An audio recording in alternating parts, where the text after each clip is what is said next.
지금 아그리빠 2세 왕이 바울에게 이르되 너를 위하여 말하기를 내게 허락하노라 라고 이야기합니다. 세상은 자꾸 우리에게 너에 대해서 변명하고 너에 대해서 증언하라 라고 요구하지만, 오늘은 바울은 지금 자신에게 주어진 내가 죄가 없음에 대해서 증언하는 이 시간을 가지고 아그리빠 왕에게 하나님의 복음을 전하는 일에 쓰게 됩니다. 보시면 오늘 당신 앞에서 변명하게 된 것을 다행히 여기나이다. 다행입니다. 당신은 그런 능력이 있습니다. 그렇기 때문에 나의 억울함을 당신이 풀어줄 수 있기 때문에 다행입니다. 이렇게 쓰여진 표현은 아니고요. 이 다행이란 단어는 예수님께서 팔복을 설명하실 때 심령이 가난한 자는 복이 있나니 할 때 그 복이라는 단어가 이 다행이라는 단어입니다. 그러니까 내가 지금 당신 앞에서 하나님의 복음을 전할 수 있기 때문에 이것은 굉장히 좋은 일입니다. 기쁜 일입니다. 이런 의미로 쓰였다라는 것입니다. 우리는 내가 변명할 기회가 온다면, 사실은 변명할 기회가 없기 때문에 못했지만 지금 그럴 만한 힘이 당신에게 있기 때문에 제가 이것이 기쁨으로 여기고 이 기회를 잡겠습니다. 이렇게 표현한 것이 아닌, 하나님, 제가 때마다 시마다 하나님의 복음을 전할 수 있는 이 기회를 허락하시니 참 감사합니다. 이렇게 의미로 쓰였다라는 것입니다. 두 번째는 어떤 것이 이 바울에게 기쁨이 되었냐면, 당신이 유대인의 모든 풍속과 문제를 아시기 때문에 내가 하나님의 복음을 더 자세히 풀어줄 수 있어서 그것이 기쁨이 됩니다. 라는 것입니다. 그 전에 이제 벨렉스 총독에게 하나님의 복음을 전할 기회가 있었을 때 의와 절제와 다가올 심판에 대해서 복음을 전할 수 있었죠. 그렇게 살면 죄입니다. 그리고 이렇게 살아야 됩니다. 왜냐하면 종국에는 심판주가 있기 때문입니다. 이렇게 복음을 전했다면, 오늘 이 유대인의 풍속과 구약에 능통했던 이 아그리빠 2세에게는 어떻게 복음에 접근하는지에 대해서 4절부터 나와 있습니다. 4절 한번 보실까요? 내가 처음부터 내 민족과 더불어 예루살렘에서 젊었을 때 생활한 상황을 유대인이 다 아는 바라. 이 사도 바울은 어렸을 때 예루살렘에 와서 머물렀던 자입니다. 그렇기 때문에 사실은 로마 시민권을 가지고 있지만 유대인에 대해서 너무나 잘 알고 있었던 사람입니다. 그러면서 가장 엄한 파인 바리새파에서 내가 신앙 교육을 잘 받았습니다. 그리고 6절입니다. 이제도 여기 서서 신문을 받는 것은 하나님이 우리 조상에게 약속하신 것을 바라는 까닭이니, 제가 지금 이러한 고난을 받는 것은 그냥 다른 이유가 아닌 하나님이 구약 성경을 통해서 이스라엘 백성에게 주신 그 약속입니다. 그 약속은 12지파가 밤낮으로 간절히 얻기를 바라는 바입니다. 이렇게 쓰였는데, 창세기 3장 15절 말씀인데요. 3장 15절은요, 하나님께서 이 아담에게 이렇게 표현하고 있습니다. 내가 너로 여자와 원수가 되게 하고, 여기서 말하는 너는 사단을 이야기하고 있습니다. 뱀이죠.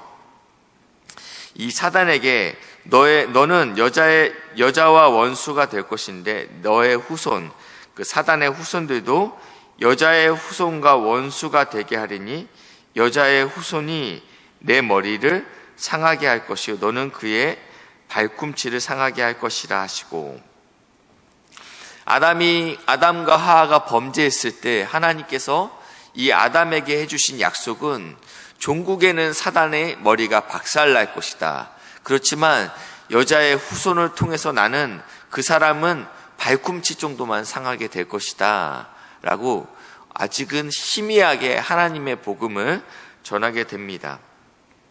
그리고 창세기, 본문은 안 찾겠지만 창세기 22장에는요 하나님께서 아브라함에게도 약속하세요. 너 몸에서 내 씨 단수로 쓰여집니다. 네 씨를 통해서 모든 민족과 열방이 복을 얻게 될 것이다. 그러면서 단수로 쓰여지고요. 그리고 신명기 18장에도 모세가 이렇게 표현합니다. 나와 같은 선지자 하나라고 표현하고 있어요. 이때도 역시 단수로 쓰여지죠. 그러니까 하나님께서 지금 이스라엘 백성에게 아담으로부터 아브라함, 모세, 그리고 다윗에 이르기까지 하나님께서 계속적으로 내가 너의 후손을 통해서 이 사단의 권세를 무너뜨릴 것이다 라는 약속들을 하게 됩니다. 이사야 7장 14절 말씀인데요. 이사야 7장 14절 말씀은 자막이 준비되어 있습니다. 그러므로 주께서 친히 징조를 너희에게 주실 것이라. 처녀가 잉태하여 아들을 낳을 것이요 그의 이름은 임마누엘이라 하리라. 하나님이 우리와 함께 하신다, 이런 뜻이죠. 여자의 후손, 처녀가 잉태하여 아들을 낳을 것이다. 그러니까 하나님은 구약을 통해서 계속적으로 우리에게 너희를 구원할 메시아를 보낼 것이라는 메시지를 주셨다라는 것입니다. 그렇기 때문에 오늘 보니까 하나님이 우리 조상에게 약속하신 것을 바라는 이 문제 때문에 내가 이러한 심판을 받고 있습니다 라고 이야기합니다. 이러한 약속은요, 우리의 12지파가 밤낮으로 간절히 얻기를 사모했던 것입니다. 메시아를 기다리고 있었습니다.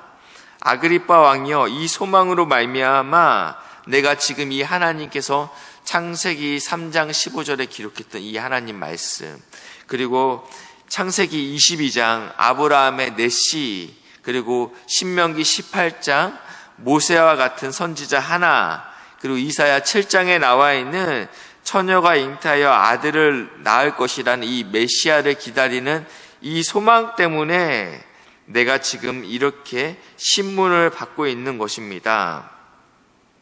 그 소망이 바로 누구냐? 예수입니다. 이 얘기를 지금 이렇게 표현하고 있는 것입니다. 그러면서 이렇게 표현합니다. 8절입니다. 당신들은 하나님이 죽은 사람을 살리심을 어찌하여 못 믿을 것으로 여기나이까? 하나님이라면 능히 죽은 자도 살릴 수 있는 것을 왜 믿지 못합니까? 라고 표현하면서 로마서 4장 17절부터 24절 말씀인데요.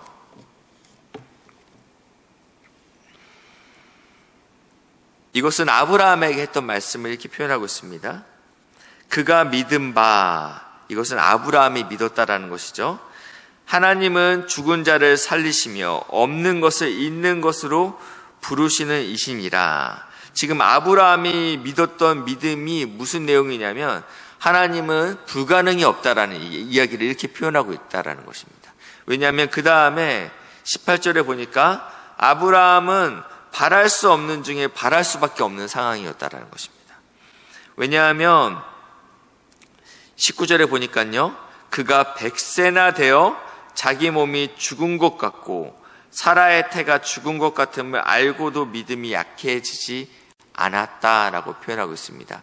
아브라함이 약속을 받았죠. 내 몸에서 날 내 씨를 통해서 하나님께서 열방 가운데 복을 줄 것이다. 근데 아브라함의 나이가 그때 99세였습니다.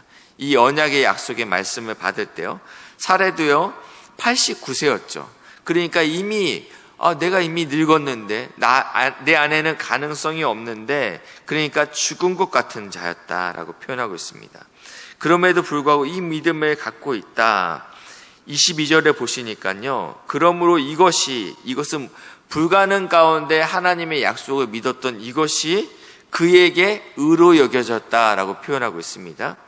마찬가지로 24절에 우리도 아브라함의 후손이고 믿음의 자녀들이기 때문에 곧 예수, 우리 주를 죽은 자 가운데서 살리신 이를 믿는 자이다. 그러니까 아브라함이 불가능 가운데 그것을 믿었으면 그게 의로 여겨졌듯이 믿음의 후손이 우리도 예수가 죽은 자 가운데서 살리신 이를 믿는 것을 의로 여기시겠다라고 말씀하고 있다라는 것입니다.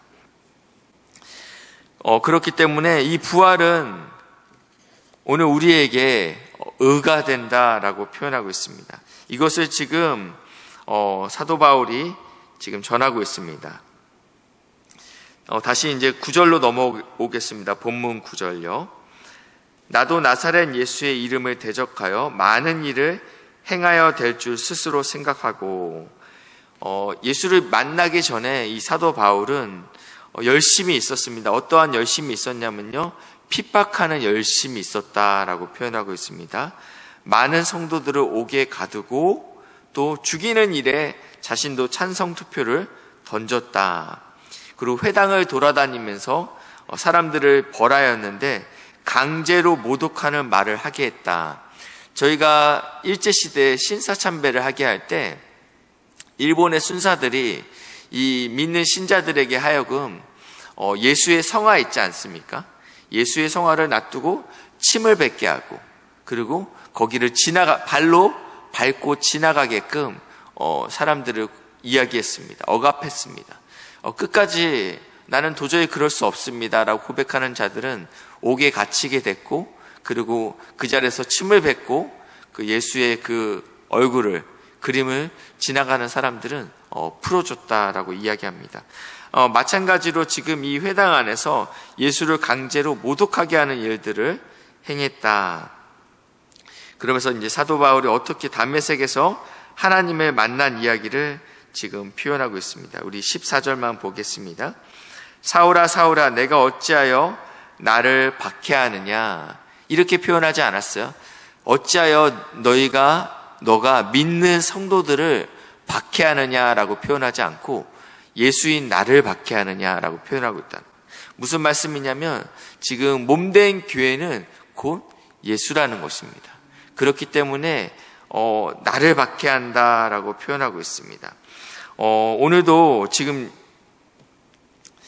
이 사도 바울의 안에 있는 어떠한 소명들, 사명들이 17절에 그리고 18절에 기록되어 있는데, 예수를 믿지 않는 사람은 어두움에서 빛으로, 사탄의 권세에서 하나님께로 돌아오는 것들, 그들로 하여금 죄사함을 얻게 하고 하나님의 기업을 얻게 하기 위해서 우리를 부르셨다라고 말씀하고 있습니다. 우리가 하나님을 먼저 만난 자로서 이 땅 가운데서 나를 위한 변명의 기회로 삼는 것이 아닌, 오늘도 그러한 기회가 있을 때마다 하나님을 증언하는 믿음의 동역자들 되시기에 주님의 이름으로 축복합니다. 기도하시겠습니다. 사랑의 하나님 감사합니다. 복음을 알게 하여 주셔서 어둠에서 빛으로, 사단의 권세에서 하나님의 자녀로 삼아주시니 감사합니다. 하나님, 때마다 시마다 나를 위한 변명의 기회로 삼는 것이 아닌 하나님을 증언하는 증언자로 살아낼 수 있도록 은혜를 부으시고 인도하여 주시옵소서. 감사드리며 예수님의 이름으로 기도했습니다. 아멘.